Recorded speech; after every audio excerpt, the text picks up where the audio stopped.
هو احنا ليه بنركب كاميرات مراقبه؟ اساس تركيب كاميرات المراقبه ان اوصل للحاجه اللي انا محتاجها بسهوله وبسرعه. عشان كده بقى خواص الاي اي من الحاجات المهمه جدا اللي لازم تعرفها قبل ما تشتري كاميرات المراقبه. هو الاي اي هيعمل لنا ايه في كاميرات المراقبه؟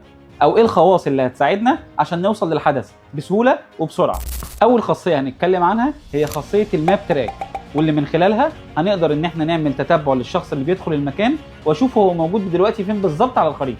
دلوقتي قدامنا من خلال الشاشه اللي قدامنا زي ما حضراتكم شايفين انا اخترت شخص بعينه. مجرد ما عملت له سيرش هيبدا ان هو يجيب لي كل الاحداث اللي ظهر جواها، وزي ما احنا شايفين نسبه التطابق عاليه، فجابت لي نفس الشخص سواء كان بشعره او كمان لابس الكاب. فمن خلال خاصيه التراك هتظهر قدامك الكاميرات متوزعه زي ما احنا شايفين، هتلاقي الكاميرا موجوده على اللاي اوت، والشخص بيبدا يتحرك من الكاميرا الف الى الكاميرا ب، وبيبدا ان هو يديني الموقع الحالي ليه.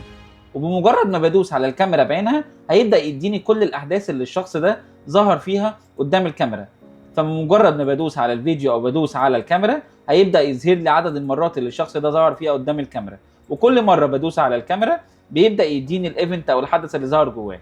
وبعد ما بوصل للشخص ده بقدر ان انا اختار الصوره بتاعته وابدا ان انا احددها واعرف هو دخل وخرج من المكان كم مره. فمن خلال خاصيه الماب هتقدر ان انت تعمل اللاي اوت بتاع المكان، وهتعرف توزيع الكاميرات اللي بتدعم الاي اي موجوده بالظبط فين جوه المكان، ومن خلالها هتبدا تشوف الشخص ده دخل المكان او ظهر قدام الكاميرات كم مره.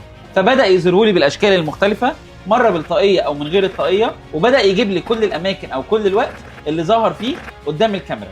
وعلى الرغم من ان الشخص هنا حاول ان هو يتنكر وبدا يلبس نظاره ويعمل الكاب عشان ملامحه تتغير، الا ان الذكاء الاصطناعي قدر يجيب لي كل البيانات بتاعته وقدر يجيب لي الفيديو على الرغم من ان هو حاول يغير شكله. ومع خاصيه السمارت سلايد سيرش او التريبل اس بيبدا النظام يقسم لي اليوم الواحد لمجموعه من الساعات، او بمعنى ادق بيبدا يقسم لي اليوم الواحد ل 24 ملف، كل ملف بيعبر عن ساعه منهم. فمثلا لو انا اخترت هنا ما بين الساعه 8 للساعه 9، لقينا ان في جهاز هنا ما كانش موجود وبقى موجود. لو انا عايز اعرف بالظبط هو موجود الساعه كام، كل اللي انا هعمله ان انا هختار الساعه دي، هدوس عليها دبل كليك، هيبدا ان هو يشغلها لي ك60 ملف، او بمعنى ادق كل ملف بيعبر عن دقيقه. وبمجرد النظر هلاقي ان الجهاز ده بقى موجود ما بين الساعه 48 للساعه 8:41. فبمجرد ما هدوس على الفيديو دبل كليك هيبدا يظهر لي امتى الجهاز ده كان موجود. ومن اهم الخواص اللي موجوده عندنا ان انت بتقدر تحدد مكان في البلاي باك مش في اللايف، وبتبدا ان انت تاخد الاكشنز او الحركه اللي حصلت في المكان ده بس. فبمجرد ما اخترت الخاصيه دي بدا يقسم لي الفيديو لمقاطع فيديو متقطعه، هيجيب لي بس فيها دايما الحركه اللي بتحصل في المنطقه دي، وهيبدا ان هو يعمل سكيب لاي فيديو تاني مش موجود فيه اكشن. فزي ما احنا شايفين بمجرد ما اختار الفيديو هلاقي ان دايما حصل حركه في المكان ده بعينه.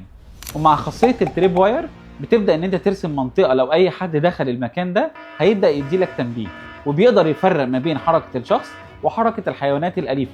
يعني لو فار او قطه او كلب بيعدي مش هيدي لك اي تنبيه، هيدي لك تنبيه بس لما يكون بني ادم. وعشان تقدر تستفيد بكل الخواص دي من الاي اي، زيروتك عملت لك خصم خاص والفتره محدوده 30% على كل كاميرات الاي بي وكاميرات الذكاء الاصطناعي.